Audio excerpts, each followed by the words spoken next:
ამერიკასთან სტრატეგიული პარტნიორობის სუფთა ფურცლიდან განახლება კონკრეტული მგზამკვლევით, სადაც ასახული იქნება კონკრეტული შედეგები, რისთვისაც აქტიურად ვიმუშავებთ. ეს კიდევ ერთი განცხადება, რაც გააკეთა პრემიერ-მინისტრმა. მან იმედი გამოთქვა, რომ ახალი ადმინისტრაციის მხრიდან მალე მიდგომა საქართველოსთან დაკავშირებით შეიცვლება.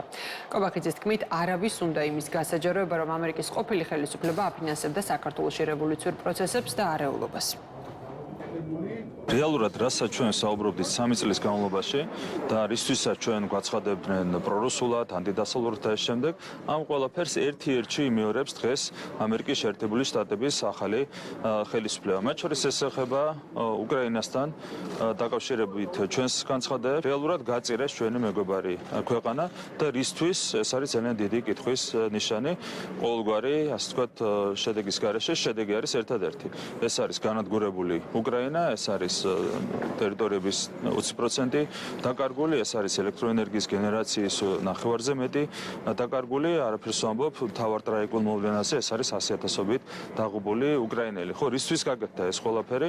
ამაზე არავის არ აქვს, რა თქმა უნდა, პასუხი, თუმცა, რა თქმა უნდა, პასუხი არსებობს. ხო, იყო რაღაც გლობალური ინტერესები, უმახინჯესი, მანკიერი ინტერესები, რასაც შეეწირა ჩვენი მეგობარი ქვეყანა უკრაინა. 3 წლის წინ ჩვენთან მოდიოდნენ ზუსტად ამ ტექსტებით, რომ უკრაინა იგებს ომს და თქვენ ეს შანსი არ უნდა გავუშვათ ხელიდან. ამას გვეუბნებოდნენ დახურულ კარტს მიღმა, როცა მოგვიწოდებდნენ მეორე ფრონტისკენ.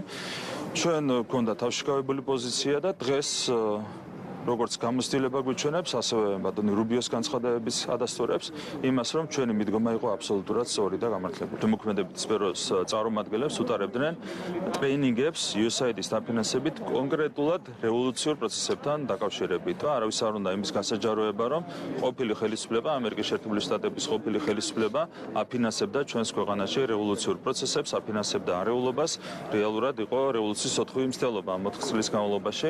ჩვენ გვაქვს ძალიან დიდი იმედი, რომ Deep State-ის საბოლოოდ დამარცხდება ამერიკის შეერთებულ შტატებში და ასეთ შემთხვევაში, რა თქმა უნდა, თავიდან ბოლომდე შეიცვლება მიდგომა საქართველოს მიმართ.